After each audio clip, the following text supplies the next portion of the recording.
ಪ್ರಜ್ವಲ್ ರೇವಣ್ಣ ಅನರ್ಹ ಆದ್ರು ಅಂದಾಗ ಎಲ್ರಿಗೂ ಶಾಕ್. ಯಪ್ಪ, ದೇವೇಗೌಡರು ಫ್ಯಾಮಿಲಿಲಿ ಈ ಥರ ಆಶ್ಚರ್ಯ ಆಗಿತ್ತು ಎಲ್ರಿಗೂ. ಅವರು ಹುಡುಗರು ಎಲ್ಲರೂ ಎಲ್ಲೂ ಸಿಗಾಕೊಳ್ಳಲ್ಲ, ಅವರು ಸೇಫಾಗಿ ಹೊರಬರುವಂಥ ಕಲೆ ಅವ್ರಿಗಿದೆ ಅಂತಿದ್ರು. ಆದರೆ ಪ್ರಜ್ವಲ್ ರೇವಣ್ಣ ಸಂಸದ ಸ್ಥಾನ ಅನರ್ಹ ಆದಾಗ ಒಂದಷ್ಟು ದಿನ ಎಲ್ಲರೂ ಶಾಕ್. ಅದಕ್ಕೆ ಸ್ಟೇ ಇದೆ. ಬಟ್ ಲೋಕಸಭೆಯಲ್ಲಿ ಸಂಬಂಧಪಟ್ಟಂತೆ 20ನೇ ತಾರೀಕು ಎಲ್ಲ ಕಾಯ್ತಾ ಇದ್ದಾರೆ. 20ನೇ ತಾರೀಕುವರೆಗೂ ಒಂದು ರೀತಿ ಡವ ಏನಾಗುತ್ತೆ, ಅನರ್ಹತೆ ಎತ್ತಿ ಹಿಡಿದರೆ ಮತ್ತೆ ಚುನಾವಣೆ ಸ್ಪರ್ಧೆ ಮಾಡೋಂಗಿಲ್ಲ ಪ್ರಜ್ವಲ್ ರೇವಣ್ಣ ಆರಶ. ಈಗ ಅಲ್ಲಿ ಸಂಸದ ಅನರ್ಹತೆ ತೂಗುಕತಿ ಇದೆ, ಅದೇನಾಗುತ್ತೆ ನೋಡಬೇಕು.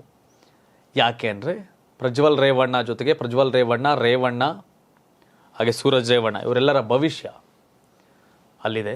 ಜೊತೆಗೆ ದೇವರಾಜೇಗೌಡ ಅನ್ನೋ ಒಬ್ಬ ವಕೀಲ, ಒಬ್ಬ ಸಣ್ಣ ರಾಜಕಾರಣಿ, ದೊಡ್ಡ ರಾಜಕಾರಣಿ, ಡೆಪಾಸಿಟ್ ಬಂದಿಲ್ಲ ಒಳನರಸೀಪುರದಲ್ಲಿ ಅವ್ರಿಗೆ, ಅದು ಬೇರೆ ಕತೆ. ಆ ದೇವರಾಜೇಗೌಡ ಅನ್ನೋ ವ್ಯಕ್ತಿ ದೇವೇಗೌಡರು ಮಗ ರೇವಣ್ಣ ಅವ್ರ ಫ್ಯಾಮಿಲಿಗೆ. ನಾನು ಅವ್ರ ಇಂಟರ್ವ್ಯೂ ಮಾಡಿದಾಗ ದೇವೇಗೌಡರ ಬಗ್ಗೆ ರೆಸ್ಪೆಕ್ಟ್ ಇದೆ, ಕುಮಾರಸ್ವಾಮಿ ಬಗ್ಗೆ ರೆಸ್ಪೆಕ್ಟ್ ಇದೆ ದೇವರಾಜೇಗೌಡರಿಗೆ. ಆದರೆ ಆ ದೇವರಾಜೇಗೌಡರಿಗೆ ರೇವಣ್ಣ ಫ್ಯಾಮಿಲಿ ಕಂಡ್ರೆ ಕೆಂಡ ಕಾರ್ತಾರೆ. ಇಲ್ಲ, ಅವರೆಲ್ಲ ದುಷ್ಟರು, ಅವರ ಬದಲಾಯಿಸ್ತೀನಿ ಅಂತ, ನಾಶ ಮಾಡ್ತೀನಲ್ಲ ಬದಲಾಯಿಸ್ತೀನಿ ಅಂತ. ಸೊ ಈಗ ಸುಪ್ರೀಂ ಕೋರ್ಟ್ನಲ್ಲಿ ಏನಾಗತ್ತೆ ಅನ್ನೋ ಕುತೂಹಲ ಮನೆ ಮಾಡಿದೆ. ಒಂದು ವೇಳೆ ಅನರ್ಹತೆ ಆದರೆ ಪ್ರಜ್ವಲ್ ಸ್ಪರ್ಧೆ ಮಾಡೋಂಗಿಲ್ಲ. ಹಾಸನ ರಾಜಕಾರಣ ಹಂಗಾಮ ಬೇರೆ ಥರ ಆಗುತ್ತೆ. ಹಾಗಾಗಿ ಏನಾಗುತ್ತೆ ಅಂತ ಕಾದು ನೋಡಬೇಕು. ಪ್ರಜ್ವಲ್ ರೇವಣ್ಣ ಈ ಹಿಂದೆ ಇತ್ತಲ್ಲ ಟ್ರೆಂಡು, ಆ ಟ್ರೆಂಡ್ ಇಲ್ಲ ಹಾಸನಲ್ಲಿ. 2019 ಇತ್ತಲ್ಲ ಚುನಾವಣಾ ಲೆಕ್ಕಾಚಾರ, ಅದಿಲ್ಲ ಈಗ ಹಾಸನಲ್ಲಿ. ಇವತ್ತಿನ ಲೆಕ್ಕಾಚಾರ ಬೇರೆ ಇದೆ. ಮಿತ್ರ ಪಕ್ಷ BJP ಕೂಡ, ಅವತ್ತು ಕಾಂಗ್ರೆಸ್ ಅವರು ಗಣಸಿ ಶಿವರಾಮಾದಿಯಾಗಿ ಎಲ್ಲರೂ ಕೂಡ ಸಪೋರ್ಟ್ ಮಾಡಿ ಪ್ರಜ್ವಲ್ ಗೆಲುವಿನಲ್ಲಿ ಪ್ರಮುಖ ಪಾತ್ರವನ್ನು ವಹಿಸ್ತಾರೆ. BJP ಅಭ್ಯರ್ಥಿ ಎಂ ಮಂಜು ಅವರು ಸೋಲ್ತಾರೆ, ಪ್ರಜ್ವಲ್ ರೇವಣ್ಣ ಗೆಲ್ತಾರೆ. ಬಟ್ ಇವತ್ತು BJPಯ ಜೊತೆ ಮೈತ್ರಿ ಆಗಿದ್ದಾರೆ JDS ಅವರು, ಪ್ರೀತಮ್ ಗೌಡ್ರು, ಸಿಮೆಂಟ್ ಮಂಜು, ಇವ್ರು ಯಾರು ಕೂಡ ಚುನಾವಣೆ ಪ್ರಜ್ವಲ್ ರೇವಣ್ಣ ಮಾಡೋಕ್ಕೆ ರೆಡಿ ಇಲ್ಲ. ಸೊ ಅನರ್ಹತೆಯಲ್ಲಾದರೆ ಇಲ್ಲಿ ಯಾರೋ ಹೊಸ ಕ್ಯಾಂಡಿಡೇಟ್ ಹಾಸನಕ್ಕೆ, ಹಾಗೇನಾಗತ್ತೆ ನೋಡಬೇಕು. ಅನರ್ಹತೆ ಆಗಲಿಲ್ಲ, ಬಚಾವಾದರು ಅಂತಂದರೆ ಪ್ರಜ್ವಲ್ ರೇವಣ್ಣ ಮತ್ತೊಂದು ಸುತ್ತಿನ ರಾಜಕೀಯ ಹೋರಾಟ ಮಾಡಬೇಕಾಗತ್ತೆ. ನಿಮ್ಮ ಪ್ರಕಾರ ಆ ಕೇಸನ್ನು ಗೆದ್ದು ಬಂದು ಮತ್ತೆ ಪ್ರಜ್ವಲ್ ರೇವಣ್ಣ ಸ್ಪರ್ಧೆ ಮಾಡ್ತಾರಾ? ಸ್ಪರ್ಧೆ ಮಾಡಿದ್ರೆ ಗೆಲ್ತಾರ? ಪ್ರಜ್ವಲ್ ರೇವಣ್ಣನೇ ಕ್ಯಾಂಡಿಡೇಟ್ ಆದರೆ ಇತ್ತ ಕಡೆ ಶ್ರೇಯಸ್ ಪಟೇಲ್ ಕ್ಯಾಂಡಿಡೇಟು.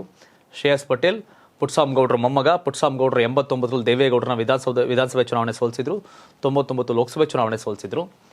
ರೇವಣ್ಣ ವಿರುದ್ಧ ಆ ಶ್ರೇಯಸ್ ಪಟೇಲ್ ಕೆಲವೇ ಓಟ್ಗಳಲ್ಲಿ 2-2.5 ಸಾವಿರ ಓಟಲ್ಲಿ ಸೋತರು ಮೊನ್ನೆ. ಸೊ ಈಗ ಅದೇ ಶ್ರೇಯಸ್ ಪಟೇಲ್ ಪ್ರಜ್ವಲ್ ರೇವಣ್ಣ ವಿರುದ್ಧ ಅಭ್ಯರ್ಥಿ ಆಗ್ತಾರೆ. ಪ್ರಜ್ವಲ್ ರೇವಣ್ಣ ಕೇಸಿಂದ ಬಚಾವಾದರೆ ತಾವೇನು ಹೇಳ್ತೀರಿ? ಹಾಸನದ ಮುಂದಿನ ಲೋಕಸಭಾ ಸದಸ್ಯ ಯಾರಾಗಬೇಕು, ಯಾರಾಗ್ತಾರೆ? ಹಾಗೆ ಪ್ರಧಾನಿ ಯಾರಾಗಬೇಕು? ಭಾಳ ವೈರುಧ್ಯ. MP ಯಾರಾಗಬೇಕು ಅಂದರೆ ನಿಲುವು ಬೇರೆ ಇರುತ್ತೆ, ಪ್ರಧಾನಿ ಆಗಬೇಕು ಅಂದರೆ ನಿಲುವು ಬೇರೆ ಇರುತ್ತೆ ಕೆಲವರದು. ಸೊ ನಿಮ್ಮ ಪ್ರಕಾರ ಪ್ರಧಾನಿ ಯಾರಾಗಬೇಕು? ನರೇಂದ್ರ ಮೋದಿ ಅವರ, ರಾಹುಲ್ ಗಾಂಧಿ ಅವರ? ಹಾಗೆ ಹಾಸನ ಸಂಸದರು ಯಾರಾಗಬೇಕು? ಕಾಮೆಂಟ್ ಮಾಡಿ ತಿಳಿಸಿ. ಧನ್ಯವಾದ. ಇದು ಕರ್ನಾಟಕ TV, ಕನ್ನಡಿಗರ ಧ್ವನಿ.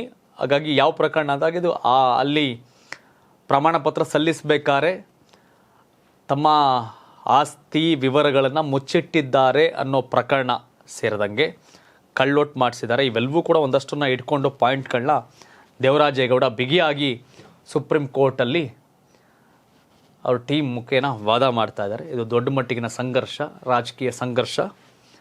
ಸೊ ಈ ತೀರ್ಪಿನ ಮೇಲೆ ಒಂದಷ್ಟು ಭವಿಷ್ಯ ನಿಂತಿದೆ. ರಾಜಕೀಯ ಲೆಕ್ಕಾಚಾರ ಹಾಸನದು 20ನೇ ತಾರೀಕು ನಿರ್ಧಾರ ಆಗೋ ಸಾಧ್ಯತೆ ಇದೆ. ಧನ್ಯವಾದ.